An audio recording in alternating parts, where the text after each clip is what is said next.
BC కులగణపై ప్రభుత్వం కాకిలెక్కలు Telangana. BC కులగణనపై ప్రభుత్వం కాకిలెక్కలు చెప్తా ఉందట. అయితే తెలంగాణలో 50 నుంచి 52% బీసీల సంఖ్య ఉంటే బీసీ గణన నివేదికపై అనుమానాలన్నాయట.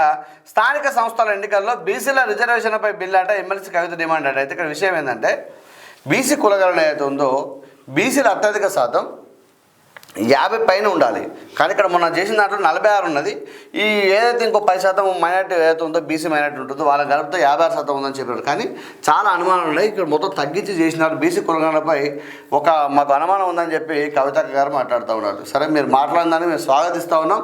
ఒక బీసీ బిడ్డగా మేము మిమ్మల్ని అభినందిస్తూ ఉన్నాం. కానీ మీ తండ్రి గారైన సమగ్ర ఆ కుటుంబ సర్వే ఏదైతే చేసినారో ఆ సర్వేని బయట పెట్టేంటే పూర్తిగా అది ఈరోజు ఇంత పంచాయతీ మాకు వచ్చేది కాదు. నిజంగా వాస్తవం చెప్తే ఇప్పటికైనా సరే మీరు ఆ రోజు చేసిన రిపోర్ట్ ఏదైతుందో దయచేసి ఇప్పటికైనా మీ దగ్గర దాచిన కాపీలు ఉంటే దయచేసి మాకు చూపెట్టాలని చెప్పి మేము కోరుతా ఉన్నాం ఈ వేదిక ద్వారా. ఎందుకంటే ఇప్పుడు వీళ్ళు తప్పు అన్నారు, మరి మీరు చేసిన తర్వాత మీ కాపీ అయితే మీ దగ్గర ఉంటుంది కదా, కనీసం ఒక జిరాక్స్ కాపీని మీ దగ్గర పెట్టుకుంటారు కదా చేసిన కాపీ అయితే. వాస్తవానికి ఇది తప్పు అయితే రైట్ అనే సంఖ్య ఏదో ఒకటి ఉండాలి.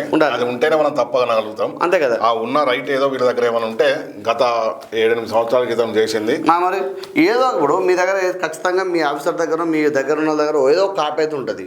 మీకు మేము చేసినప్పుడు కదా ఇప్పటికైనా బయట పెట్టడం దయచేసి. అది పెడితే మేము కూడా మేము పడి ఉంటాం కదా, కవిత గారు సపోర్ట్ చేసుకుంటూ ముందుకు పోతూ ఉంటాం కదా, అంతే కదా. కానీ ఇలా వాళ్ళ తప్పంటే మాకు కూడా తప్పని మాకు అనిపిస్తుంది మనసుకు. మీ మాటకు మేము ఏకీభవిస్తున్నాం. కానీ ఆ తప్పని చెప్పిన దానికి మనం నిరూపించడానికి మనకు ఆధారం కావాలి. ఆ ఆధారం ఎవరి దగ్గర ఉంది? సకుటుంబ సర్వే చేసిన కేసీఆర్ గారి దగ్గర ఉంది. కాబట్టి మాకు చూపెట్టమని చెప్తా ఉన్నాం. అంతే కదా.